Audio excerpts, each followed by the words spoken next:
അത് ഭയങ്കര ഒരു അനുഭവമായിരുന്നു, പറയേണ്ടി വയ്യ. കാരണം അദ്ദേഹം നേരെ നടയിൽ വന്ന് തൃപ്പടിയുടെ താഴെയായിട്ട് വന്ന് നിവർന്ന് നിൽക്കുക, തൊഴുത്. എന്തൊരു തേജസ്സാണ് കാണാൻ. അദ്ദേഹം അവിടെ നിന്നു, നേരത്തെ ശ്രീരാമസ്വാമി നോക്കി തൊഴുതു.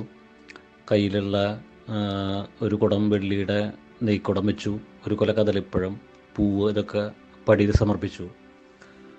അപ്പോൾ അതിനുശേഷം ഞാൻ അകത്തുനിന്ന് ശ്രീകോവിലിൻ്റെ ഉള്ളിൽ നിന്ന് പുറത്തേക്ക് വന്നു.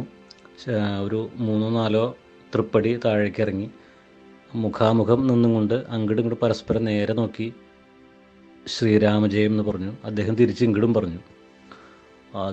അത് കഴിഞ്ഞ് ഈ അദ്ദേഹം സമർപ്പിച്ച ദ്രവ്യങ്ങളെല്ലാം ശ്രീരാമസ്വാമിയുടെ പാദങ്ങളിൽ സമർപ്പിച്ച് അദ്ദേഹത്തിൻ്റെ പ്രസാദവും കാര്യങ്ങളൊക്കെ വേണ്ട പോലെ കൊടുത്തു. ആ ഒരു നിമിഷം എന്ന് പറഞ്ഞാൽ പറയാൻ പറ്റില്ല, അത്ര അധികം വല്ലാത്തൊരു വൈകാരിക നിമിഷമാണത്. കാരണം ഇത്രയും പവർഫുള്ളായിട്ടുള്ളൊരു ആളുടെ മുമ്പിൽ നമ്മൾ നിൽക്കുമ്പോഴേ ആ തേജസ് കാണും, സൂര്യൻ ഉദിച്ച് നിൽക്കണ പോലെയാണ്, അത്രയും പവർഫുള്ളാണ്. കാരണം യോഗ ചെയ്യണതിൻ്റെ ആ പ്രത്യേകതയും ആ ഒരു പ്രൗഢിയും. അപ്പോൾ അദ്ദേഹത്തിന് മുമ്പിൽ നമ്മൾ ആരുമല്ല എങ്കിലും ആ തേവരുടെ മുമ്പിൽ നിൽക്കുമ്പോൾ അതിൻ്റെ ഒരു പ്രത്യേകത നമുക്കുള്ളത് കൊണ്ട് അദ്ദേഹത്തിൻ്റെ മുമ്പിൽ നമ്മൾ വളരെ വിനയാന്വയം നിൽക്കണം. അദ്ദേഹം ഇങ്ങോട്ടും അതേപോലെ വിനയത്തോടു കൂടി നിൽക്കണം. അതൊക്കെ ഒരു വളരെ വല്ലാത്തൊരു അനുഭവം തന്നെ, എന്തായാലും പറയേണ്ടി വയ്യ.